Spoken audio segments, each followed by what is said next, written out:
Well, thank you, man. You've done a great job. Spread to the left and to the right. You've enlarged the place of your tent. Fantastic, fantastic. Well, we are in a series right now. This is the third week of the series called Running on Empty. Running on empty. And I know in many lives we can live frazzled, crazy, stressed, overwhelmed, feeling like life's problems, challenges, schedules are overwhelming and hard to keep up with those things. That can be normal. Then we come into this time of year. For many parents and students, it's exam time, or it's the time for the end of year school formals or end of year school awards nights. Some of you have got 2, 3, or 4 of those going on. We're coming into Christmas and work parties and catch-ups with everybody that you haven't caught up with all year. You feel like you need to catch up with them in the next month, right? And so it just can be this sense of being overwhelmed and stretched, and if we're not careful, after a little while, we'll find ourselves running on empty. And when you run on empty, life just seems too hard, too overwhelming, too difficult. You would describe, often we describe ourselves when we get asked, how am I? Busy. I'm just busy. I'm just flat out. I'm just busy. I've heard it once said that if the devil can't make you bad, then he'll make you busy. And so busyness is not a badge of honor. In fact, busyness is something that's the reality of the world the world we live in. But we're in a world where often you can't get away from work because of mobile phones and emails and media and all sorts of things. And so we need to even be more deliberate to stop doing what we do so we don't run on empty. Jesus in Matthew chapter 11 said this. He said, "Are you tired, worn out, burned out on religion? Then come to me. Get away with me and you'll discover your life. I'll show you how to take a real rest. Walk with me and work with me. Watch how I do it. Learn the unforced rhythms of grace. I won't lay anything heavy or ill-fitting on you. Keep company with me and you'll learn to live freely and lightly." Keep company with me. This is Jesus. He's talking to a group of people who have been burdened down by religious expectations, by massive lists of rules, who can never seem to feel like they're measuring up with the requirements of the law of the Jewish people. And he's saying, guys, come to me. I'll make a sacrifice for you so that you can be right with God and you don't have to be right in your own strength. I'll help you discover the rhythms of grace and the rhythms of life. He said later, come to me and I'll give you rest. This morning I want to talk about the rhythm of life, the God-ordained rhythm of life. There is a song that was written years ago called The Rhythm of Life. I won't sing it to you today, but there is a rhythm. And here's the thing, when the rhythm gets out of whack, everything goes wrong. See, if you're a musician, how many musicians have we got in the house? How many wannabe musicians have we got? How many think you're a musician but you don't really play an instrument? What about an air guitar, air drums? Okay, there we go. When I was younger, at about 13 years old, I played the tuba in the Mafra Municipal Band. And the tuba, I was 13 and it was pretty much bigger than me, and we would march in this massive big thing, and I was this 13-year-old with a couple of old guys, and we didn't actually have anyone drumming in the municipal band, so the tuba represented the rhythm section. Boom, boom, boom, boom, boom, boom, boom, boom, boom, boom, boom. That was us. So we played along, and we had to be one of the senior tuba players. Had to make sure that we were keeping things in time, because if we went too fast, it stuffed everything up. If we went too slow, if we were out of beat, if we lost the rhythm, then it threw everything out of whack.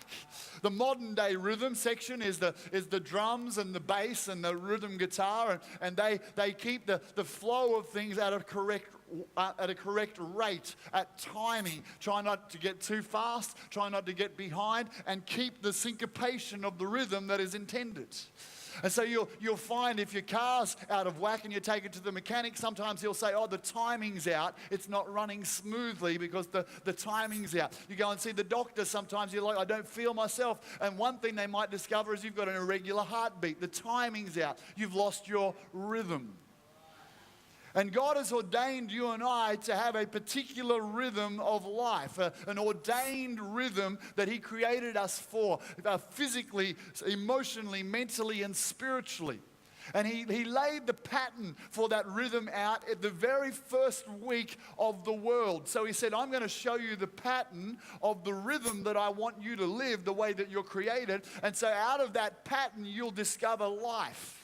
It's the rhythm of life. And it goes, we discover it in this, in Genesis chapter 1, verse 31.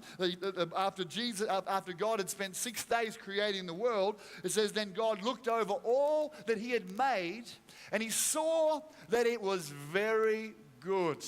Come on, very good. And evening passed, and morning came, marking the 6th day. Then chapter 2 goes on and says, so the creation of the heavens and the earth and everything in them was completed. On the 7th day, God had finished His work of creation, so He rested from all His work.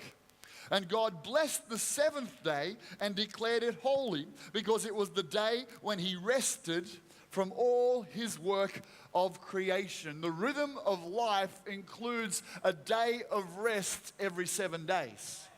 And God Himself, you would think that God could have pulled it all weeker.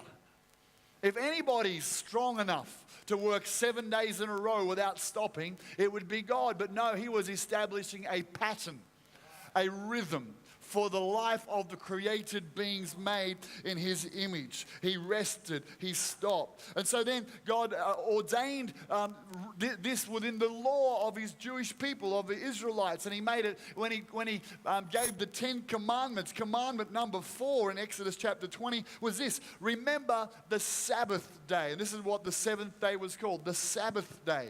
To keep it holy. Holy means separate or distinctive from the others. 6 days you'll do all your labor and do all your work, but the 7th day is the Sabbath of the Lord your God. In it you shall do no work, you, nor your son, nor your daughter, nor your male servant, your female servant, nor your cattle, nor your stranger who is within your gates. For in 6 days the Lord made the heavens and the earth, the sea and all that's in them, and He rested the 7th day. Therefore the Lord blessed the Sabbath day and hallowed it, or made it holy or sacred or separate. God did something at the beginning of time as a gift to human beings. A gift. Not as a religious rule that had to be kept, but for a gift that would bring freedom to us. And it was the separation of a Sabbath day or a 7th day. Now, Danielle and I went to Israel a couple of years ago, and we happened to be there on a Sabbath day, or the Shabbat as the Jewish people called them. And it was fascinating to watch the Jewish tradition kick in on a Friday evening. And just a few minutes before the sun would set, Jewish people would gather in neighborhoods on a Friday evening, and they would begin their Jewish Sabbath. They would read a blessing over the next 24 hours. They would share in 3 particular meals. They would go to the synagogue. There was specific prayers that they would pray around these sacred meals. They would light candles on that Friday night to begin the Sabbath period. And then when there was 3 stars in the sky on Saturday night, that would be the end of the Sabbath.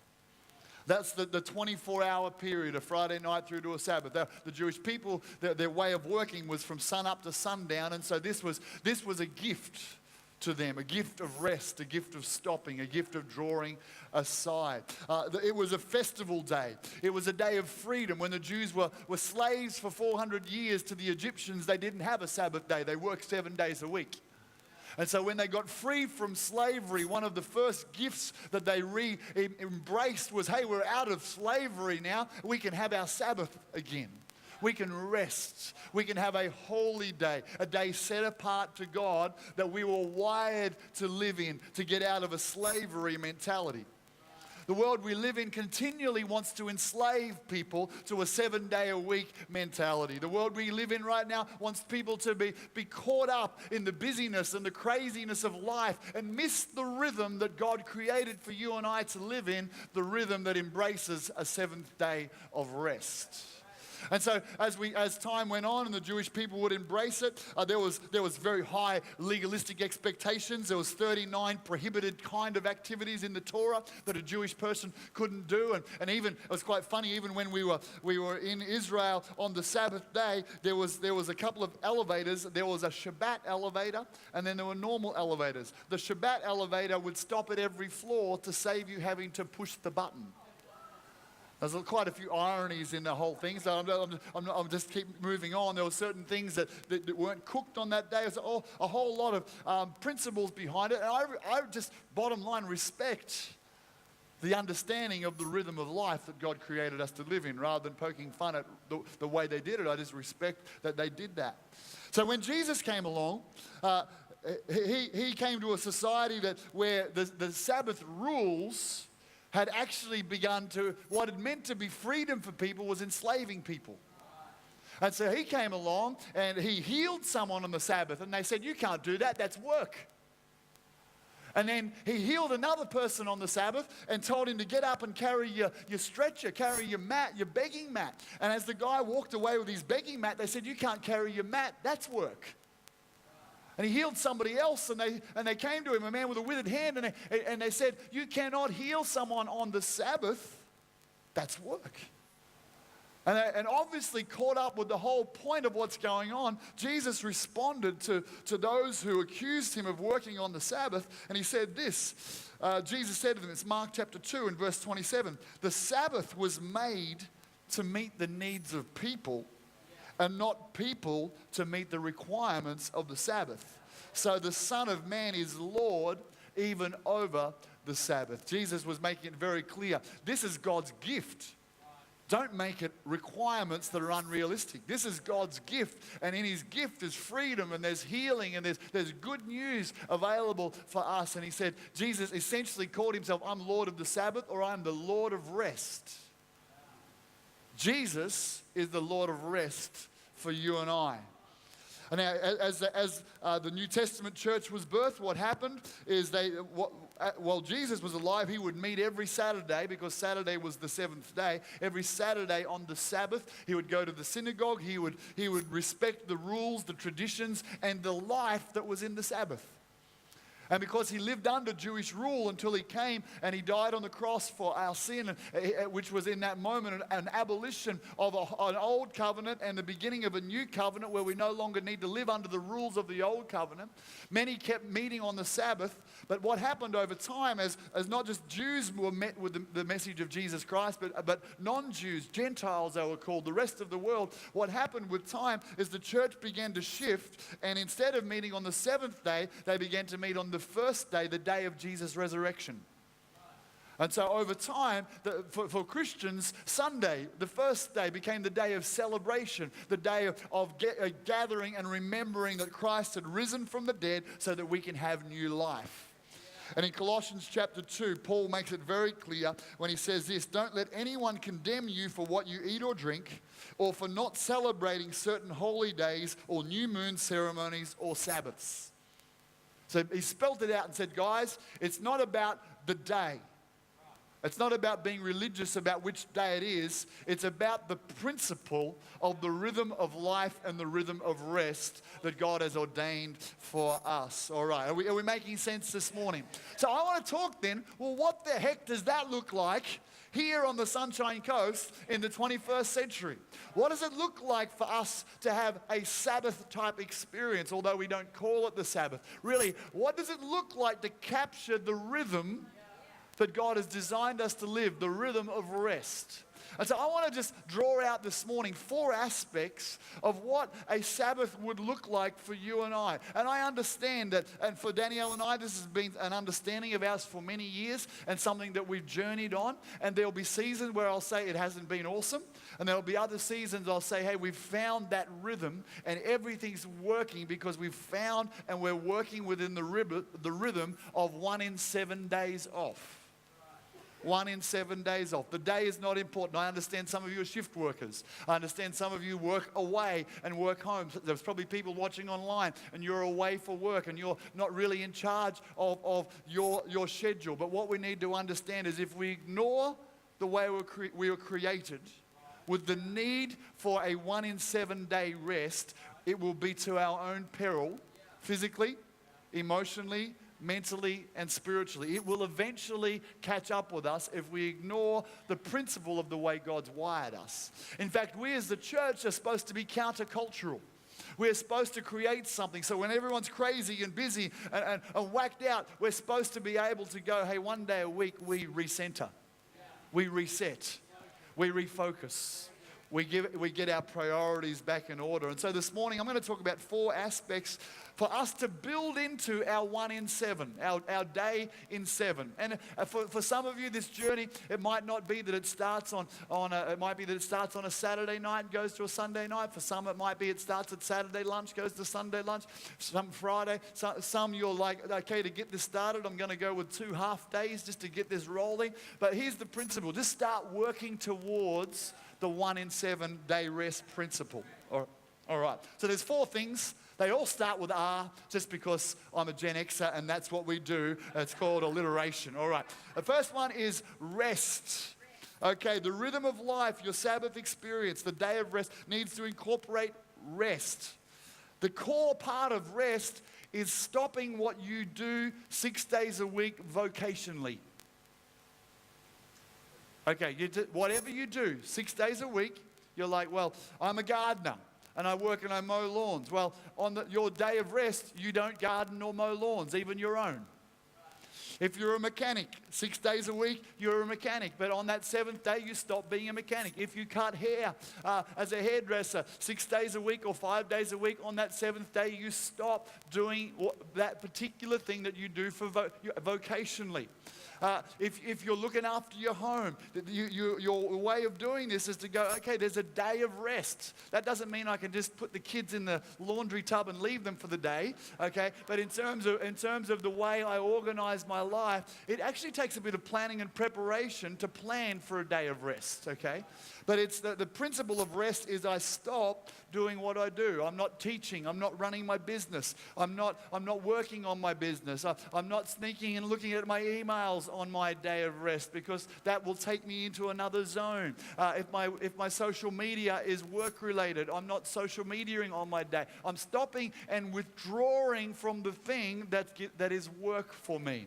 Okay, that's the principle. He created for 6, and then he stopped. He stopped work. Now, sometimes there's a season of craziness that we go through. Sometimes there's a time where you're like, this is just ridiculous, and I'm going to try and find chunks to get through that season. What we have to be careful in our workaholic world is that the season of what we call a season becomes life. And then we get trapped in the trap of busyness, okay? The change of pace on that day. So if it's a day of rest, it means it's a change of pace. It means physically slowing down.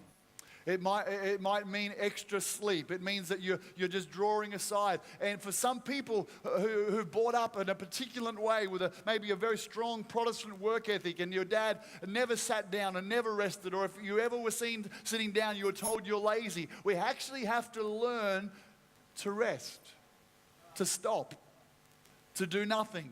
And it's okay. Now, not for the whole day, but we actually have to change the internal pace.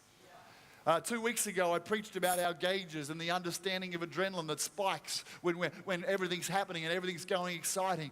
And if we're not careful, that adrenaline running 7 days a week will eventually wear us out. The Sabbath is God's antidote to adrenaline running all the time. Withdrawing and stopping. So the first part of the Sabbath day, or the principle of rhythm, is to rest. Just look at your neighbor and stop it. Just say, stop it. You need to look at your other neighbor and say, stop working 1 day a week. Russ and Marita, you don't need this message today. It's okay. Number 2, rest. Okay, number 2, relationships. Relationships. Now, here we go. The first most important life-giving, rest to your soul-giving relationship is our relationship with God. Jesus said these words, "Come to me, all you who are weary and burdened, and I will give you rest." For some people, rest is a sign of weakness. For some people, rest means laziness. But Jesus wants us to find a place of rest in our soul, rest in our spirit, peace, not striving, not trying to overachieve. If your identity is tied to your achievements, you'll find it very hard to rest. Let's let that sink in. If your identity is tied to your achievements, you'll find it very hard to rest. If you're driven by impressing God with everything you do, you'll find it hard to rest. Jesus said, "Come to me and I'll give you rest. Take my yoke upon you and learn from me, for I am gentle and humble in heart, and you will find rest for your souls." The first point of a Sabbath day type experience, the 1 in 7, is that it's not a rest from God, it's a pushing into God. It's a plugging into the one who is the God of rest. He's the God of peace. So making time for connecting with God in your 1 in 7 days is pivotal. The way Jesus did it, we discover in Luke 4 verse 16, it says, when he came to the village of Nazareth where he grew up, his boyhood home, he went, I love this, as usual to the synagogue on the Sabbath and stood up to read the scriptures. Jesus' custom and the normal way for a Sabbath to be accelerated in Jewish custom, and then the first day of the week was to get in church, to be together, to be worshiping, to hearing the scriptures, and to draw near to the key relationship who's the life giver for every one of us. For many of you, today is not your work that you do 6 days a week. There's probably only a handful of us where what we're doing right now is an extension of our working week. For many of us, although we're volunteering, although we're doing different things, it's not a work day. It's actually a different day to our vocational work. And so to be in the house of God, drawing near to Him, is a great way of staying centered. It's a great way of keeping our relationship focused. It's a great habit to develop that will just keep your priorities from getting out of whack and drawing near to the key relationship that's the life giver. It's the relationship with God. If you're here this morning and you've never actually entered into a relationship with God, maybe you're watching online and you've never said yes to God. I want to have a relationship with you. Maybe you didn't even realize it was possible. At the end of the service, we're going to pray. I'd love to lead you in a prayer where you make a commitment to say, God, I'd like to start doing things your way. My way's not working out so good. It's leaving me empty. It's leaving me with a gap. And I want a relationship with God. When you come into that relationship with God, He's a life giver. He pours love and peace and joy into our heart. So the seventh day, the seventh day is about rest, about relationship. And so that relationship is not just with God, but then it's key relationships that are life-giving.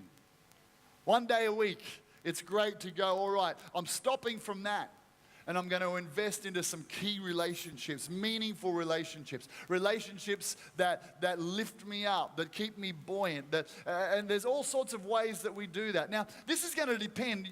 You finding out your rhythm of Sabbath will be different from someone else's rhythm. If you're an extrovert who gets recharged by being with people, your Sabbath will have a lot of people time in it. If you're an introvert who gets recharged by being alone, your Sabbath might have a lot of solitude in it. But it's important, no matter whether you're an extrovert or an introvert, that meaningful relationships stay as a priority in our life, because meaningful relationships are life-giving. I grew up and my family, we were farmers, and then when my parents retired, I still lived at home. We had a one night a week. It was a Sunday night for us. There was no Sunday night church in those days, and Sunday night was family night. And we grew up with, and the food wasn't spectacular. It would be tomato and cheese on toast, or make your own, or whatever. It wasn't about the food, but we would have people come around, and our family, and they'd usually be, my parents would call them just strays. People that, like, nicely, just people who didn't have a home, didn't have any friends, and our home would always have a couple of young guys normally in our house with my brother and I, and we'd be playing cards or board games and just investing in relationship. It was laughter and it was light, but it was life-giving to know we're slowing down one night a week as part of our Sabbath experience and investing in key relationships. So that's relationships. We're resting. We're stopping what we do vocationally.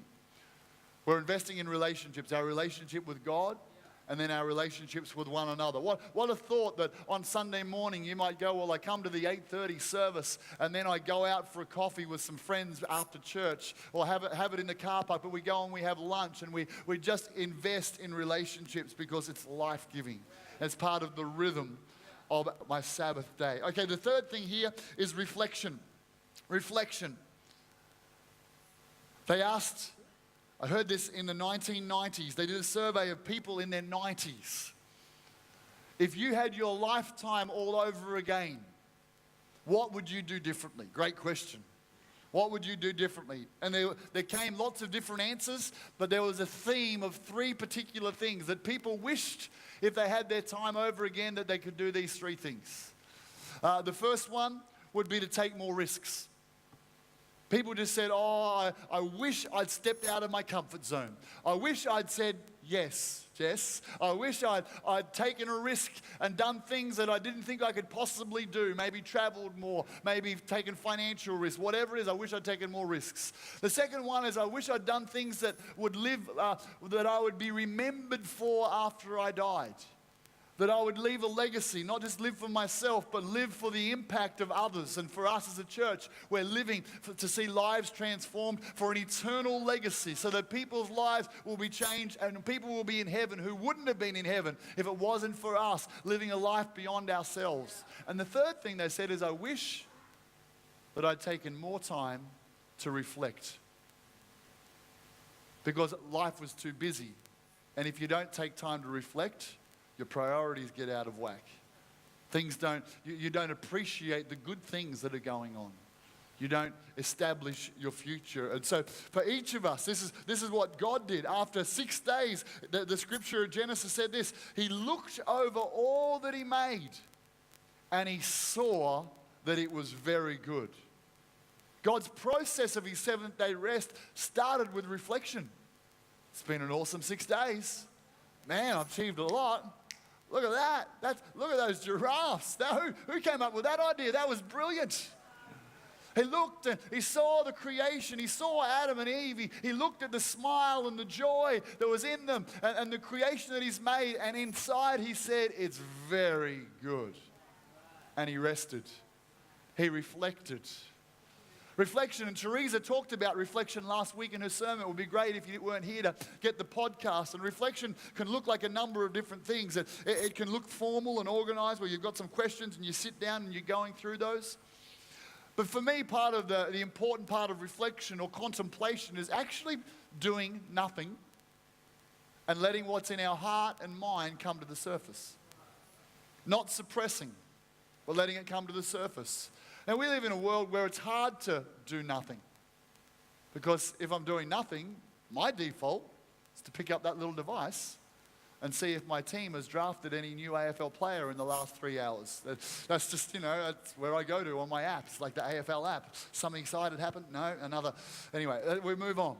So it's just so easy to grab that thing and just by default live out or turn on the TV or check the emails or whatever it might be. That we're living in a wired world, and so we've got to learn to be unwired and to unplug and just go, just disconnect and allow what's going on in our heart and in our mind to reflect, to defrag, to let it flow to the surface. And that's an important part. So the process of reflection, for me, I believe it's good to have a place that you can go on a regular basis in your rhythm of rest and go, all right, well, what I do is I just get out in the garden for a couple of hours. Now, if you're a gardener, that won't work. If you're a full-time gardener, find another place. Okay, but just you might get out in the garden. It might be a beach. We love to go to the end of our street and sit for an hour or so and just watch the waves and watch people, and it's a beautiful zone. So it's a place. Maybe it's your back patio or your porch. Maybe it's your bed or your bedroom. Maybe it's your favorite coffee shop. Maybe it's going for a drive in the Sunshine Coast hinterland or up Sunshine Beach where all that beautiful waves and ocean is. Maybe it's a bushwalk. Maybe it's mountain climbing. Maybe it's just a place that you go, but when you go there, you're subconsciously unplugging and giving yourself space to process. And sometimes in that reflection time, personally I'll journal, or Danielle will just take some time to reflect and journal and get the thoughts out. Or often, yesterday was our rest day, and so I went for a drive just to nowhere in particular, and I had worship music on, wound the windows down, and I just had a couple of hours. Bit of singing, bit of worshiping, but a bit of nothing, and letting the thoughts come and go. Come and go, come and go. And at the start, it's like, I don't like the thoughts that are coming and going. I don't want to do this. In our world, a lot of people don't like silence. Because the thoughts that come up in silence scare them. But that's actually a healthy part of life, letting the thoughts come up. And then we came back and I invested in a meaningful relationship, and we had lunch. And we just talked the last couple of hours. What have you mused about? What have you talked about? What have you thought about? I tell you, it's cathartic and it's healthy to make sure you have times of reflection or contemplation. The Bible tells us Jesus would often withdraw and spend time with his Father. David tells us, the Lord is my shepherd, I shall not want. It says he leads me beside still waters.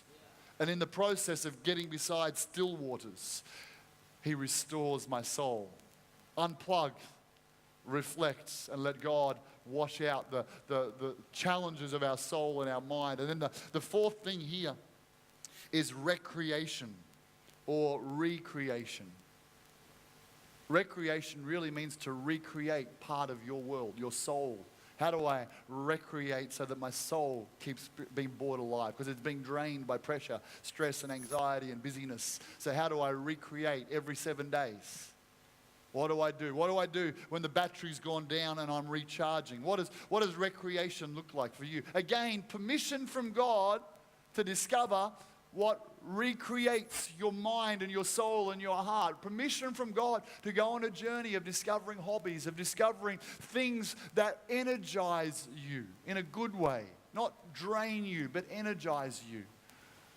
For many people, you might have heard this expression, oh, that person is working in a soul-destroying job. Have you heard that expression? It's soul-destroying. It's just monotonous. There's no purpose to it. It's over and over, and it's soul-destroying. This is why God's created you with spiritual gifts. He's put things inside of you that when you discover your spiritual gift and you begin to use it, and separate to your vocation, but you begin to use it for the glory of God, you'll find instead of being soul-destroying, it will be soul-fulfilling. And it'd be crazy, and this is amazing. Vicky Rutch, who got an award on this week on our Dream Team celebration. I'll get it out there. And then the same with the Gentles. And the comments they made to us, this doesn't feel hard. This feels awesome.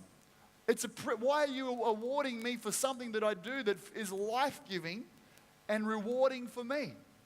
And the point of it is they've discovered their gifts and they're serving in their sweet spot, and it's actually energizing them. That's counterintuitive for many people, because often it's a little bit like exercise. You go, oh, I'm tired and I don't have energy, so I really think I should do nothing. But often what I need to do is exercise. Because if I sow energy, I'll reap energy, and I'll find that I get fitter and get more energy in my life. It's the same with discovering your spiritual gifts. That's what our week 3 is about today. You discover your gift and you think, oh no, shouldn't I just not be doing anything? I'm doing stuff all week. But when you discover your gift and you start to use it to bless others, it actually becomes soul energizing. It's recreation. It's the way God's wired you. There are other things, aesthetic things, creative things, art, music, nature, woodwork, gardening, surfing, fishing, getting out on a motorbike, horse riding, playing golf, playing board games, playing sport, all sorts of different things. Here's a great journey permission. Within that 24-hour period where you're investing into rest and slowing down, when you're investing into key relationships, your relationship with God and your relationship with key people that lift you up, when you're spending time in reflection, it might just be half an hour, but it's part of your day. And then you're discovering what recreates me, what's recreation, what's life-giving. And what for one person is life-giving, for another person would be a nightmare. You're like, what do you mean you collect stamps and you love it and it's energizing? What do you mean you love going in and being with the little kids on a Sunday morning? You're like, that's my worst nightmare. How does that re-energize you? Well, that's the way you're wired. What do you mean playing an instrument re-energizes you? Recreation. Find your God-designed recreation. And don't get stuck in it. Try another one. There is a rhythm that you're created to live your life with, a rhythm of life, and it includes a 1 in 7. I'd like us to pray together right now. Let's close our eyes right across this room. Father, I thank you for your presence here, and I'm asking that you'd help us to live life within the rhythm that you've created us to live, to discover our modern day Sabbath, to discover what it is to rest. As we embrace the discipline, let us discover the joy and reward of living the rhythm of life you've designed us to live. If you're in this room right now and maybe you've just never actually begun a relationship with God, maybe you didn't realize how much He loves you. Danielle spoke earlier about this, how much He loves us with a relentless love. You're created for a relationship with your Father in heaven.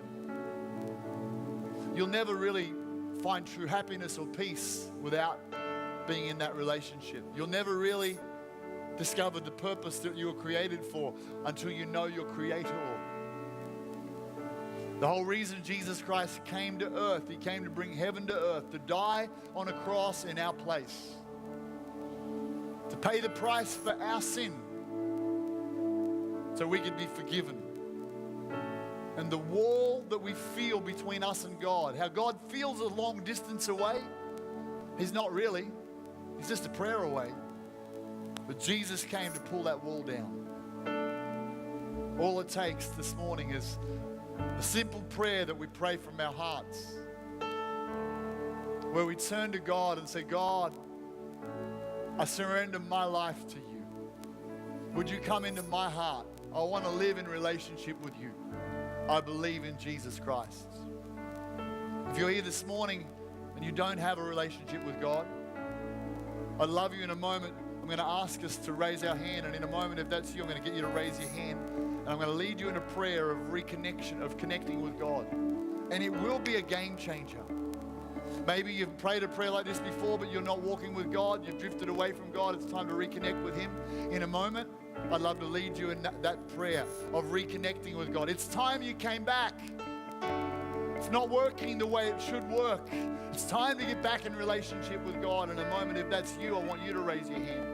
Or third, if you're here and you're just not sure whether you're going to go to heaven when you die and you want to be sure, I'd love to pray for you to have a confidence in your heart, an assurance that you're going to spend eternity in heaven. So right now, while eyes are closed, if you're saying, John, that's me, I want that relationship, something's missing. I want to reconnect with God, or I want to be sure I'm going to heaven. Right now, would you just raise your hand and say, that's me. I want to connect with God. Thanks, man. I see your hand. That's awesome. You can put your hand down. Thanks up the back here. That's awesome. You can put your hand down. Who else right now? Would you just raise your hand up high if you're saying, that's me too? Would you include me in this prayer in a moment, because I need to reconnect with God, or I need to get right with God? You'll feel the tugging on your heart. It'll almost be like this whole morning has been created for you. And I believe it has. I believe God's got you here not by accident, but on purpose, because He loves you so much. He loves you so much. So good, so good. Is there someone else? If two people have raised their hands, I'm wondering if there's one more person. Your heart will be pounding right now. There'll be a wrestle, a tug of war going on, because this is a war for your soul. And God wants your soul. This moment will create history for you as you step towards God. Thanks, man. See your hand. Is there someone else right now as well? This is your moment. Just going to wait another 5 seconds. If this is you, just raise your hand. I'm going to include you in this prayer right now. Right now, right now, right now. Fantastic. With every eye closed, if you're watching online and in your heart you want to connect with God, pray this prayer with us as well. Right across this room, let's all pray this prayer together. Say, dear God in heaven, I thank you that you love me, that you sent your son Jesus to die on a cross for me. I'm sorry for my sin. I'm turning to you today to live your way, to follow you. Fill me with your Holy Spirit and your power. In Jesus' mighty name, amen. Amen. Father, for those 3 people in this room and those online who raised their hand today, I pray that the peace of heaven would flood their heart. Lord, as they begin this relationship with you, as they come back to you, that you would just fill them with your love and peace. That this day would be the beginning of a wonderful journey. In Jesus' mighty name, amen. Amen, amen. God bless you guys. Thank you, Teresa. Thank you so much.